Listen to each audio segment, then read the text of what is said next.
নমস্কার বন্ধুরা, উর্মিলা রান্নাঘরে অনেক অনেক স্বাগত জানাই। আজকে আমার রান্নাঘরে দেখাবো, এই যে দেখুন, এটা হচ্ছে শুকানো কুলগুলো দিয়েই আজকে কিন্তু আমি আচার করব। প্রথমে আমি কুলগুলোকে জলের মধ্যে সুন্দর করে ধুয়ে ভিজিয়ে রাখবো 1 ঘন্টার মতো। তারপরে দেখুন 1 ঘন্টা পরে আমি এইগুলোকে একটা একটা করে একটু করে চিমটি কেটে ছুটিয়ে নিচ্ছি। এই যে ছুটিয়ে নিয়েছি এইভাবে করে। আপনারাও এরকম চিমটি কেটে ছুটিয়ে নেবেন, না তো আচার কিন্তু খেতে কিন্তু ভালো লাগবে না। তো তারপরে দেখুন 1 ঘন্টার পরের আমি কড়াইটা বসিয়ে দিলাম। বসিয়ে নিয়ে এইখানে আমি মশলা ভেজে নিব। মহরি প্রথমে আমি ভেজে নিচ্ছি।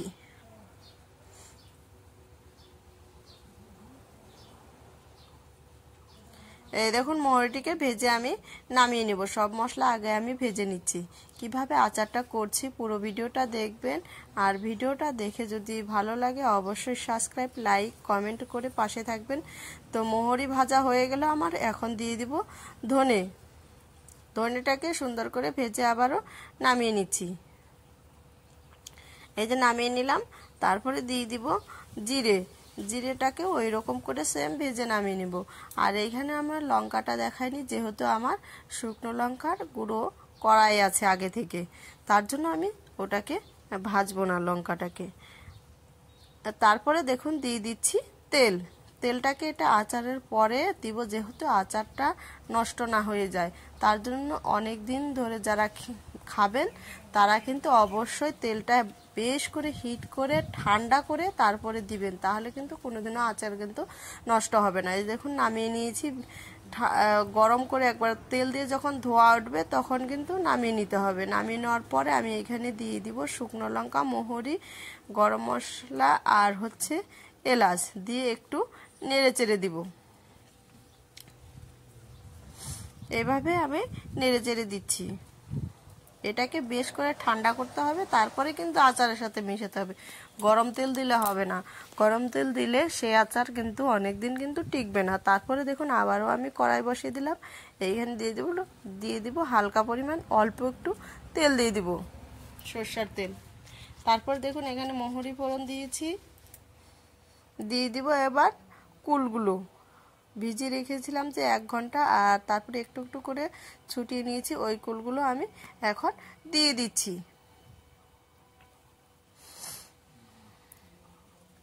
আচার বানাবো এটার।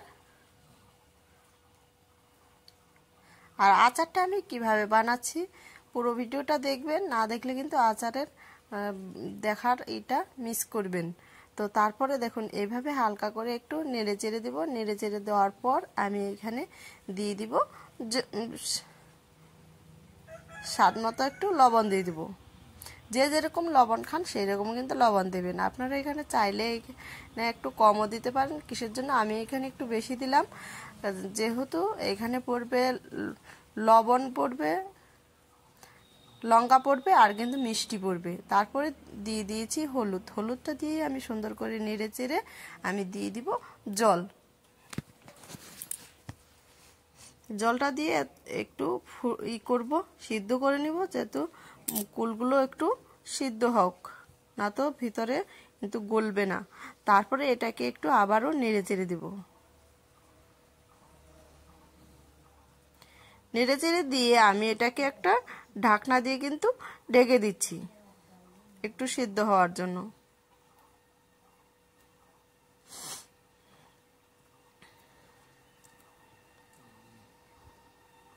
আমার ভিডিওটা যারা নতুন আছেন তারা অবশ্যই কিন্তু সাবস্ক্রাইব করে দিবেন, আর পুরো ভিডিওটা কিন্তু দেখবেন। তারপরে দেখুন আমি ঢাকনাটাকে উঠিয়ে দিয়েছি।